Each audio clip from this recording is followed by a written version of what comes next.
Welcome to Ministry in Motion, where we explore best practices for your ministry in the 21st century.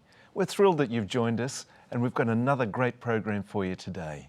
Our special guest today is Dr. Derek Morris, one who needs no introduction as a preacher, as a presenter on Hope Sabbath School and many other programs on the Hope Channel, and also a very dear colleague.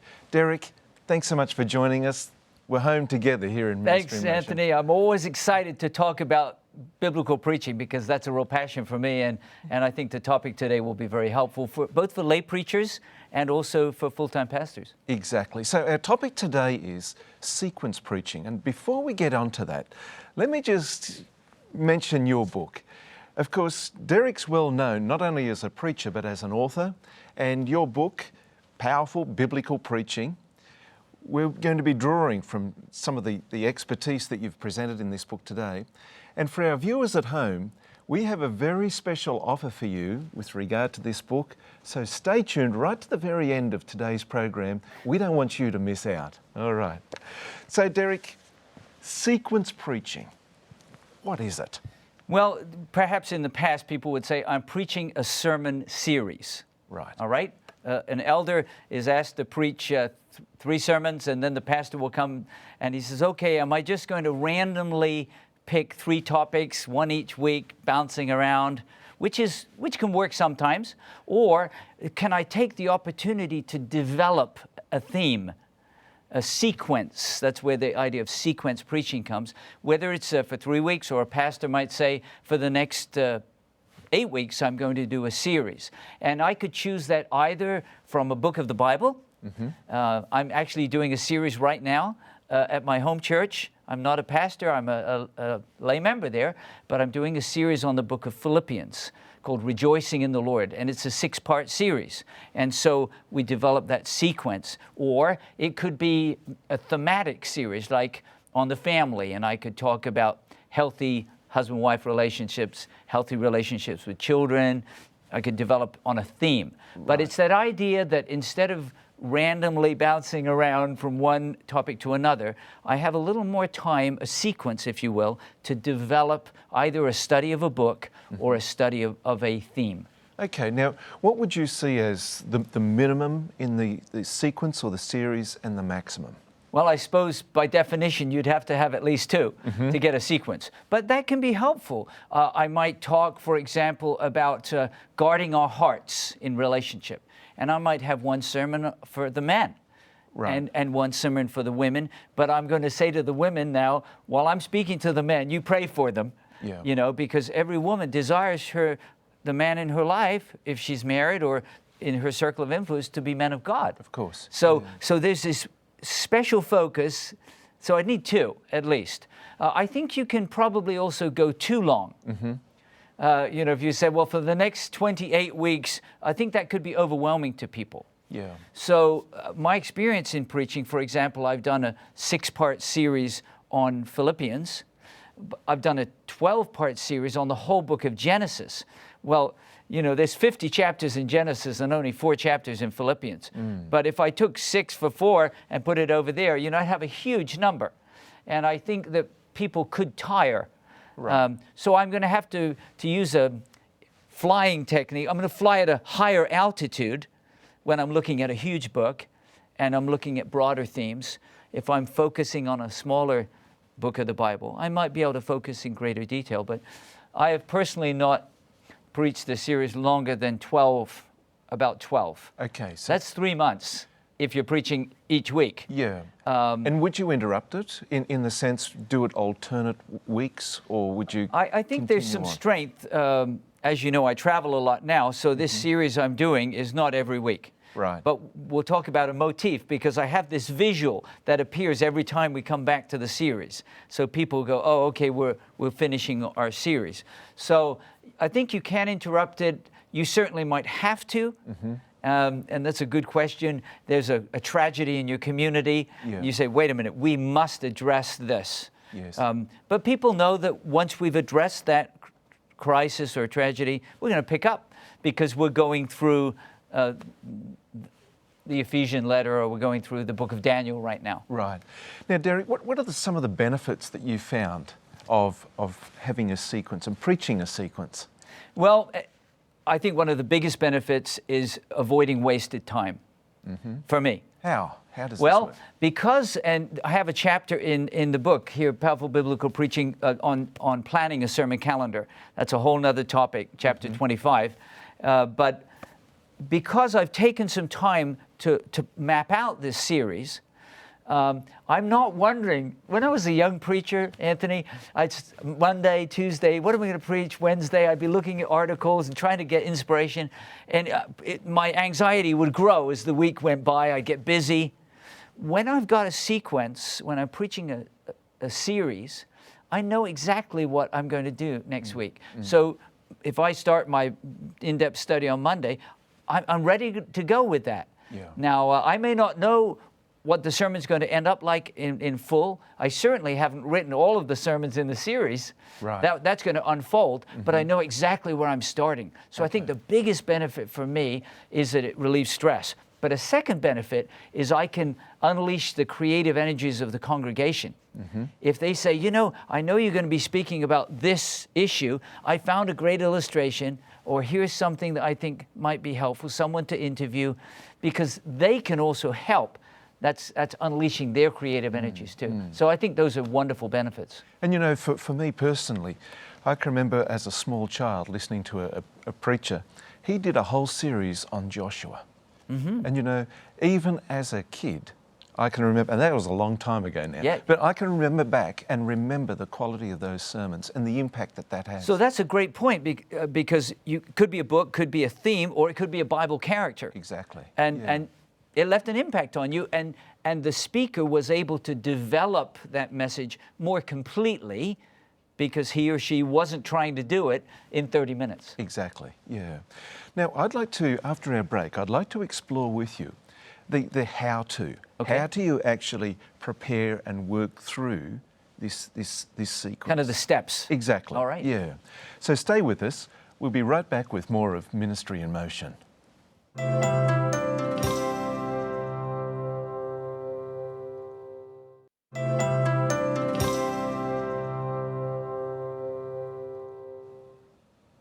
Welcome back to Ministry in Motion. Our topic today is sequence preaching, and our guest is Derek Morris.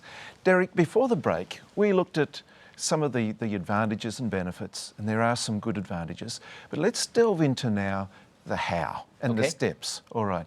Now, I imagine one of the important things is the theme, because the theme is all-encompassing Sure. and very significant. So like you had said, Anthony, the pastor said, I'm going to do a series on Joshua.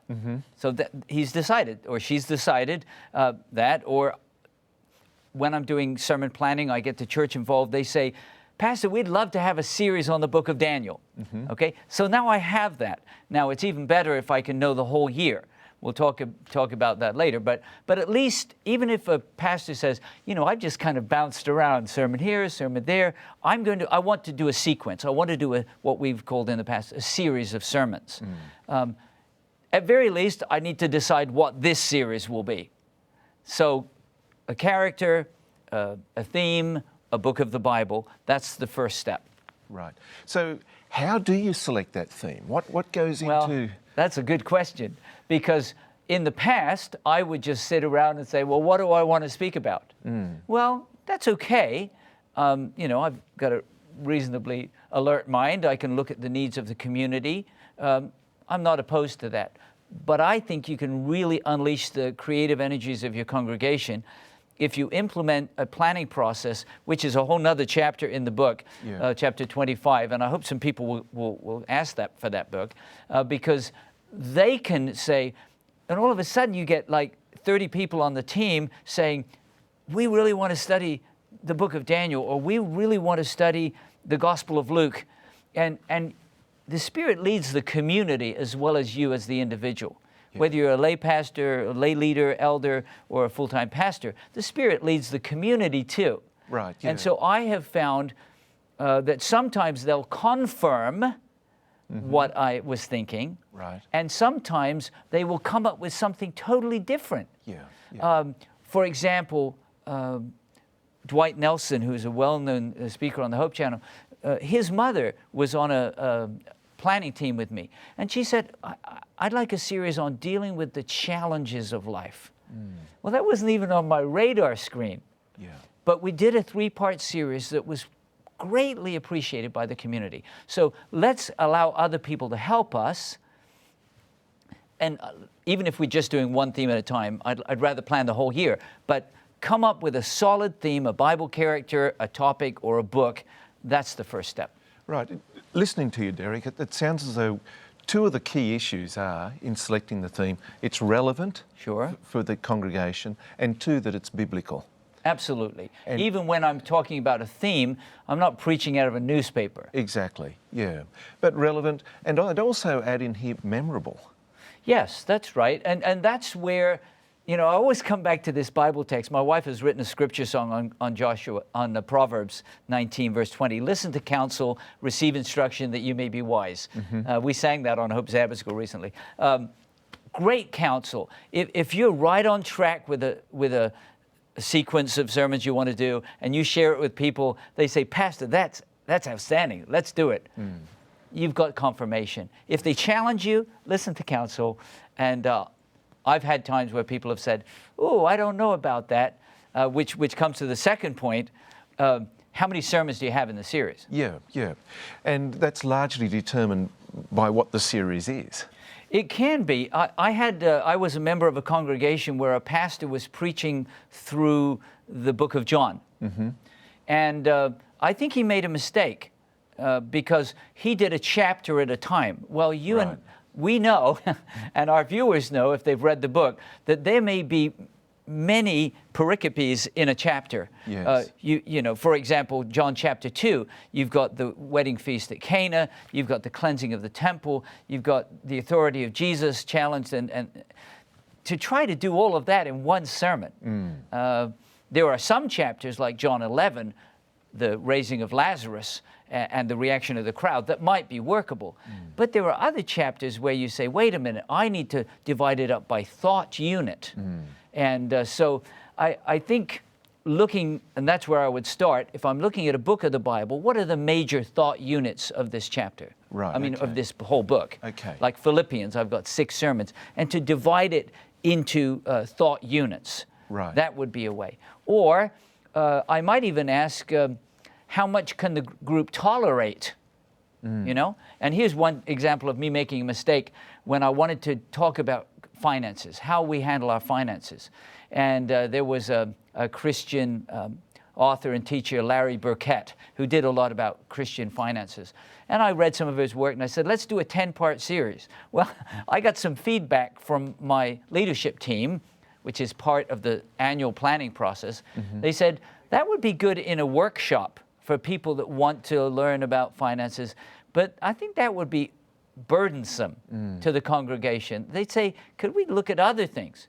Do you know that group reshaped, they radically reshaped that sequence series from 10 on finances to say, let's do a 6-part series, one on healthy relationships, healthy finances, healthy bodies, and healthy families. They came up with a wonderful series that only had one sermon on what I thought I was going to spend 10 on.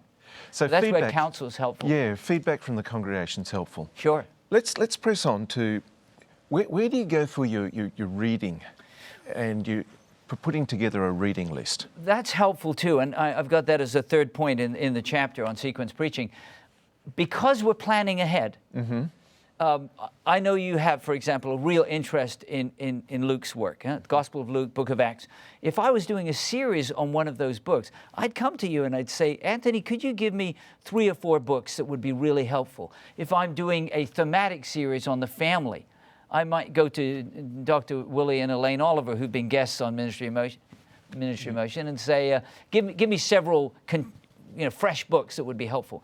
So I'm going to look for the expertise of others to help me, and I can do that because I'm planning ahead. Right, okay. And how many sources would you typically consult? Well, you can get overwhelmed, Yeah, because yeah. I don't want to become the world expert on, and you name the theme, even Yeah. on Joshua. So I'm going to get enough to give me a good, solid base that people come through the series saying, I've really learned some things here. Right, okay. Now, it always helps to have something visual associated with the series as well.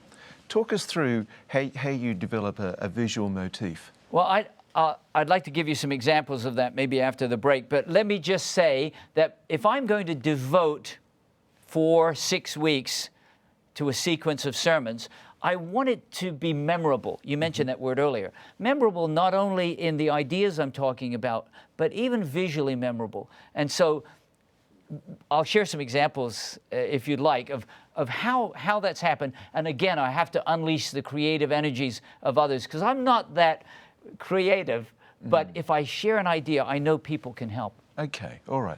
Well, let's come back to those visuals right after this break.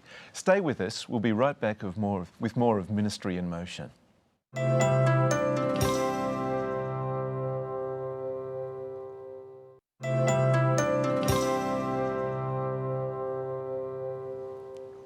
Welcome back to Ministry in Motion. Our topic today is sequence preaching, and our guest is Dr. Derek Morris. Derek, just before the break, we got onto the visuals and how in sequence preaching it gives you the opportunity to develop some visuals. Give us some examples of what you've done. Well, most recently at Forest Lake Church in Orlando, I had an incredibly creative team. So I'm preaching a series on the harvest being great in Luke 10. I not only had a sheaf of wheat, which is a simple visual, and you use that each time, but I had an artist drawing a picture for the whole 6-part series. Right. Or I did a series, you talked about Joshua with your pastor years ago. I did a series on Joseph, and I contacted a person who's knows how to read hieroglyphics and said, what was Joseph's name, Zaphanath-Paneah, in hieroglyphics? And I had a team that made that out of styrofoam, put Joseph on one side and Zaphanath-Paneah and the hieroglyphics, and it kind of captured people's attention. And for that whole series, the visual was there.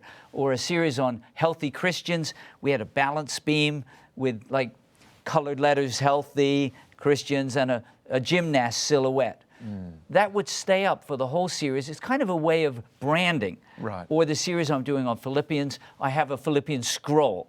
And everyone, each week when they come, even if we skip a week, the next week when they come back, they handed the scroll because we're studying through. So that becomes like a hook on which you hang the memories Yes. of that sequence. Okay, helpful, very helpful indeed.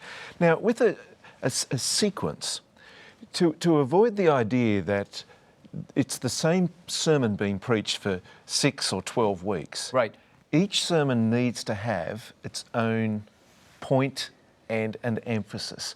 How do we capture that and at the same time be true to the integrity of the sequence? Well, that's a really important question, and I'm thinking of a couple of chapters in the book, Powerful Biblical Preaching. Chapter 1, where I noticed that Jesus, for example, in the sermon, I am the bread of life, he had a single powerful idea. And the idea was, I am the bread of life. He repeated it, he restated it, I'm the living bread. So he has one main idea. Also, Haddon Robinson in chapter 8 talks about a bullet rather than buckshot. So a bullet is a single powerful idea that you want them to remember. They're not going to remember everything. So if I'm doing a series, let's say on a book of the Bible, let's take Daniel.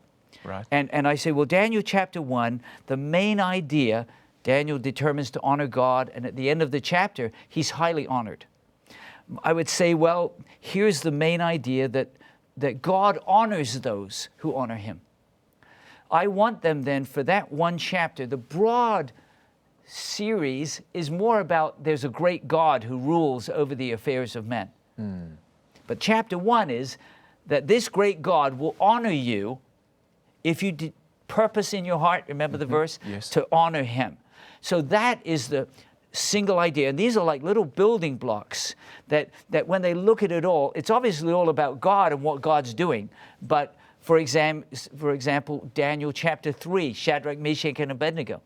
God will deliver those who place their trust in him, whether it's from the fiery furnace or even like John the Baptist who gives his life, that ultimately there is deliverance from God. Yeah. So I think that's a really important point, that while I've got this wonderful broad theme or sequence, I still need to make sure that each sermon has a single powerful idea that the listener will take with her or with him from the sermon. That complements the theme. Absolutely, of course it does, because, and if it doesn't, it shouldn't be in there. Yeah.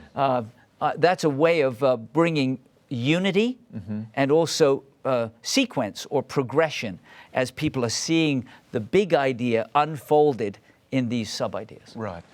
Now, we've looked at all the positives and the how-tos. Let's deal just briefly with some of the challenges. You know, it can be intimidating for some preachers to think, wow, if I lock myself into a promoted and advertised series of 6 sequential messages. Right. And what if they're really not flying as high and as as well as we imagine? How do you bail out? How do you avoid going through all of this? Right. Well, obviously, back to listen to counsel, receive instruction, you want to avoid having to bail out. Right. So remember that leadership team said, we don't think 10 sermons on Christian finances is a good idea. Yeah. Do that in a workshop, but do a broad theme of healthy Christians. So listen to counsel. I would also say that when I'm going to preach a series like the pastor did on Joshua, it's going to be work. Yeah. Sometimes when I'm looking at this next piece of scripture, it just unfolds like a flower with the sun. Yes. And other times it's like you have an ice pick and you're trying to break the ice. It's hard. Yeah. But I've made a commitment, and I have a process, and I outline that in chapter 2 of the book, the 12 steps. So I'm working the process, studying the passage, gathering notes, and sometimes I almost feel like a little boat sailing through the fog. Right. And yes. finally the fog lifts, Yeah. and it becomes clear. But let me tell you, you may feel that's hard work, but scurrying around not knowing what I'm doing, that's hard work too. Yeah. That's wasted energy. So Yeah. I really believe that with the help of my team, the leadership team, planning, once we're going to do these 4 sermons on Jeremiah, I'm just going to do it. Yeah. Single powerful idea, visual motif, and I'll learn and grow. And for a pastor or an elder who's doing this for the first time, I'd probably suggest that they didn't start with a 15 meeting series, that they started with, say, 3 or 4 perhaps. And one of the things they can do is the book Powerful Biblical Preaching has a website called Powerful Biblical Preaching. Right. There are sequence series of sermons that I have there. They can download, look at them, and see some samples of how to develop a series. And just a quick one. If you're preparing a series or a sequence, do you have to have the last sermon, all the sermons prepared before you preach the first one? That would be nice, wouldn't it? But as a busy pastor or a lay leader in the church, I'm probably just working on this week. But I know the direction I'm going, and that's the great blessing of sequence preaching. Right, okay. Thanks so much, Derek. You're welcome. Now, for our viewers at home, we've got a very special offer for you. Powerful Biblical Preaching. We have 50 copies to give away for the first 50 people who contact us. If you'd like to email us, and our email address is feedback@ministryinmotion.tv, send in your address, your name, how we can send this book to you, and we will send the first 50 a complimentary copy of Derek Morris's book, Powerful Biblical Preaching. This is something you don't want to miss. Now, while you are taking notes, grab this note as well, our website address, www.ministryinmotion.tv. Come on and see our website. We've got some resources there that'll thrill you as well. But until next time, may God bless you, and bye for now.